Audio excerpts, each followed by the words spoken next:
G'day guys, Dom here from D-Blades. So right now you're looking at my genuine messy workbench. Normally I'd like clean up a little bit, you know, where the camera's pointing, or at least push to the side so it looks clean, but we don't have time for that.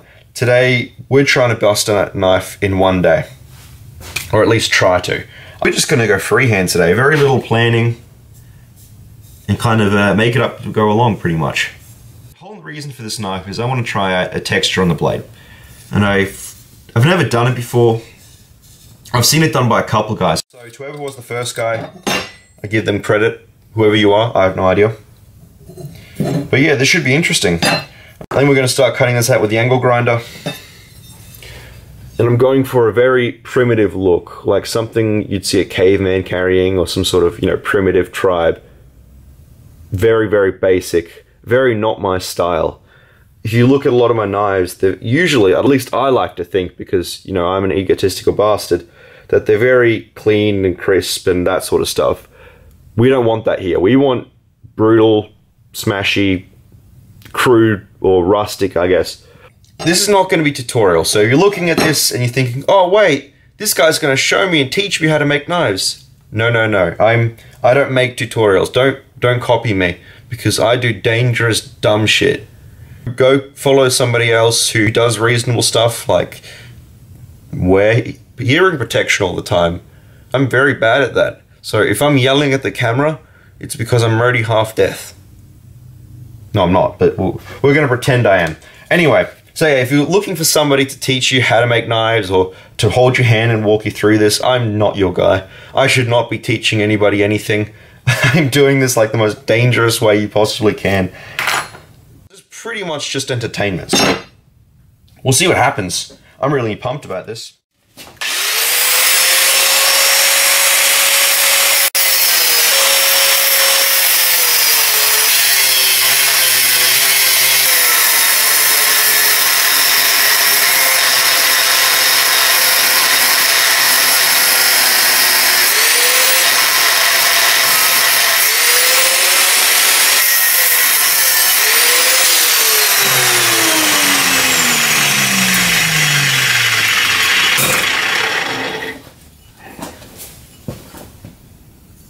Done. Time to start grinding. You can see I've been very, very rough with it. I haven't followed the lines very well. I don't really care. This machine back here will remove material way faster than this and much more precisely. I mean, this thing, you get a sharp belt on it, it's going to cut like a fucking saw.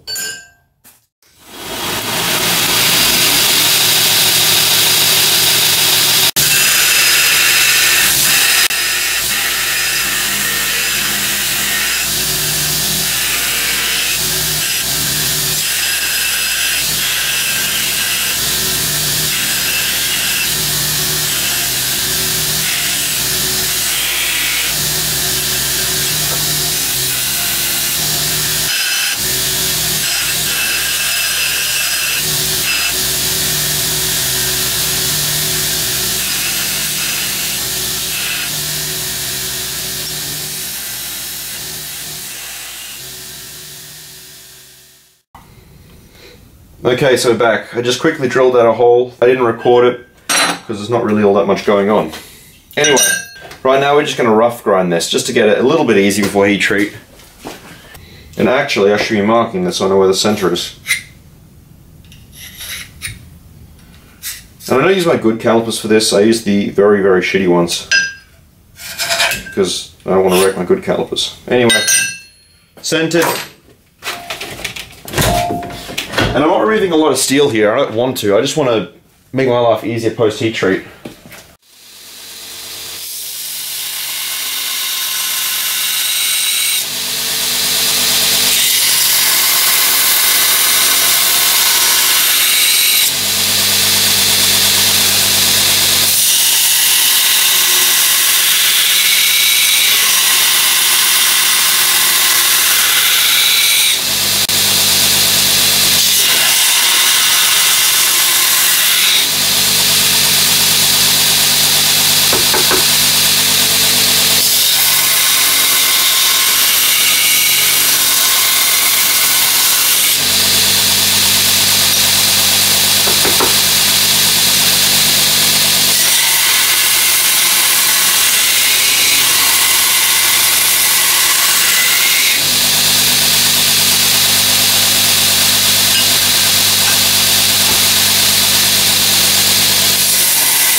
there we go.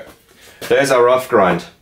Now, because of the texture I'm going to do, I left quite a bit of meat there on the edge. But yeah, you can see the bevels aren't perfectly even. It doesn't really need to be at this stage, because all I'm really going to do is heat treat it, and then I'm going to grind it again after heat treat. And it just needs to be even enough so that it doesn't have a huge amount of material on one side, not the other, because that causes warping, and that's bad. I probably could have taken a little bit more material off it, but to be honest, I'd much rather have to grind a little bit more than have to deal with a big warp, because if you get a big warp in your knife, all the time you save grinding a knife further is out the window, because you're going to be you could spend hours fixing warps, because warps are assholes. They just are. There's a few fixes and tricks to get them out, but they're just a dick to deal with, so I try and avoid it as much as I can. When you're making a knife, you're bending it, you're grinding it, you're drilling it, all these things, and the knife isn't happy about it. It's not thrilled. It's all stressed out, and that can lead to warps and cracks and all that sort of shit. To avoid that, we do this process called normalizing, where I'm going to heat this up to a certain temperature, and then I'm going to let it cool down in open air. And this depends on the steel and what you're doing and all that sort of stuff. But right now it's been cooking away for a bit, and it's just about time to pull it out. So I'm going to change the camera over and we're going to pull this thing out.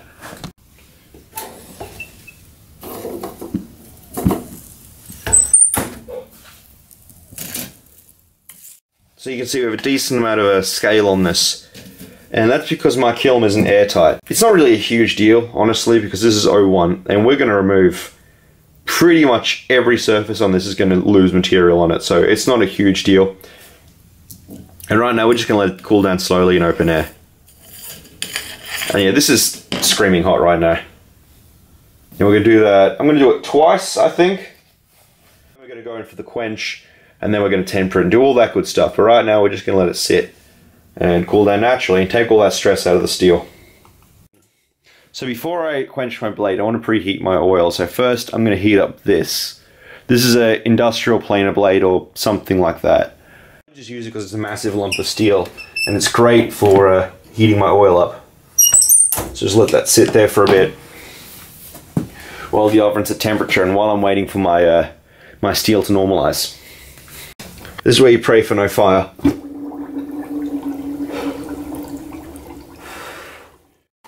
So I am going to wear gloves for this because I just stuck a probe in there and I know that this oven is screaming hot.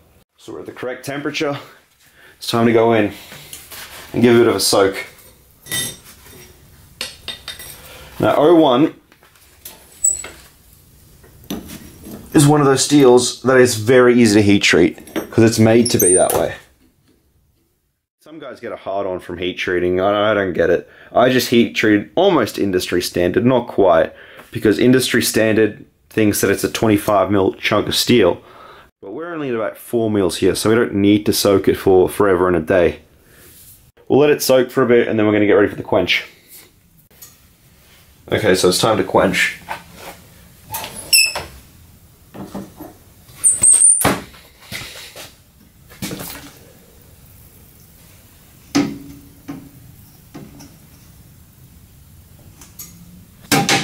Let's hope I don't make too much of a mess with this. Stay, I need to get a file. But you can see, you can hear, this is hard as shit.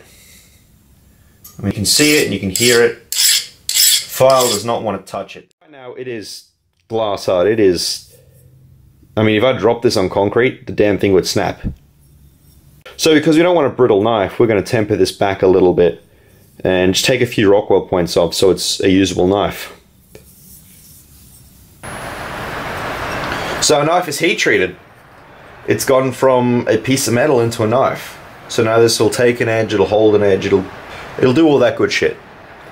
Now we just have to start grinding it back a little bit because I left quite a bit of meat here at the edge. This being an oil quench tool steel, you do want to have quite a bit of meat there to protect it. So now we're just going to start cleaning it up and then we're going to start doing a little pattern on there and making it look interesting.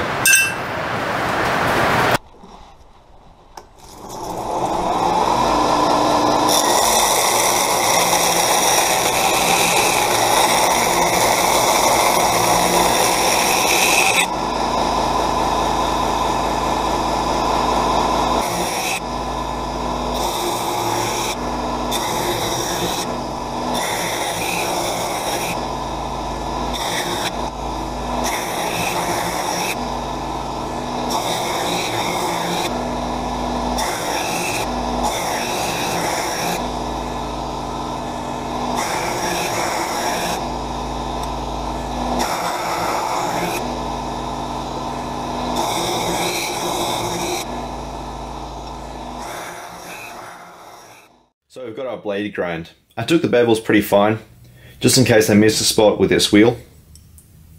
And they could be a little bit more even. Normally I'd actually go a lot further with this and be a little bit more anal about getting them, you know, bang on. But for this, it'd be kind of a waste of time because I'm just going to go ahead and just destroy those grind lines anyway. Let's start.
So there we go, completely ground it out.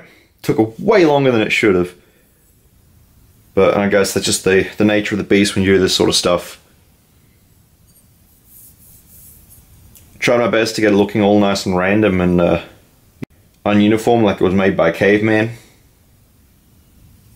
There's a little bit in here that I got to clean up, but I'll just do that off camera with a Dremel. It's not a huge deal. So now we just got to start cleaning it up, etching it, and do the finish. So the blade is finished, or the finish is done on it. You can see I went for a sort of a dark, blotchy look to kind of go with the stone. The idea was just to make a knife that looks like it was made out of a stone or something primitive like that. So, the final step is to put an edge on this. I've put on a really rough grit edge on the 120 grit belt just to save me time, because otherwise I'm just going to be here all day. And that'd be a shit video. I was just sharpening here trying to get my bevel. All I'm doing here is cleaning it up and making it good.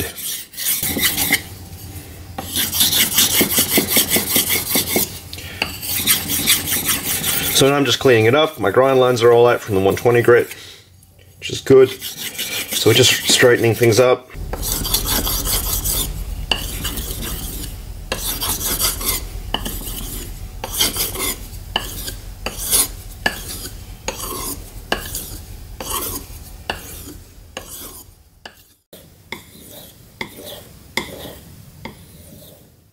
We are done. I gotta say, I'm pretty happy with how this turned out. It really has that, at least in my eyes, it has that caveman effect that I was after.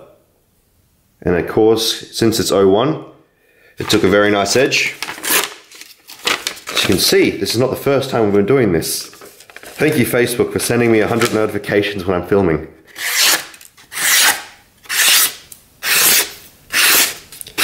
But yeah, you get the idea.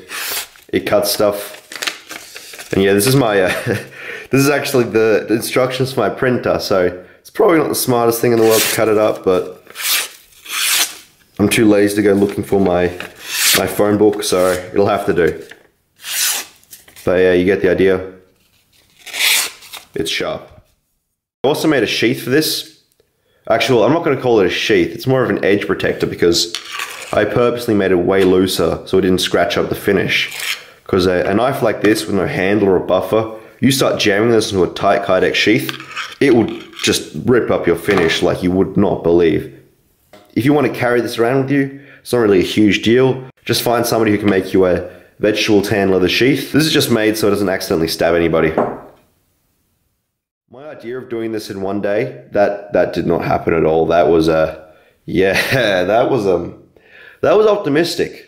That was incredibly optimistic. We did not do this in one day at all. It's like 2 days of work in this. I'm going to cut it off here because I'm running out of things to say.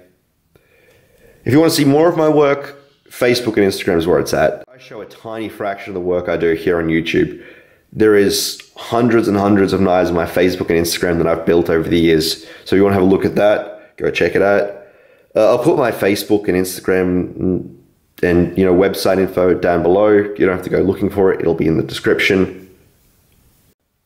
So thanks for watching. I'm going to put some photos in at the end because my filming skills suck and it's terrible lighting in here. So I'll take this outside and take some nice glamour photos of it and whack that up at the end so you can get a good idea of how it looks. So thanks for watching, guys, and I'll see you on the next video.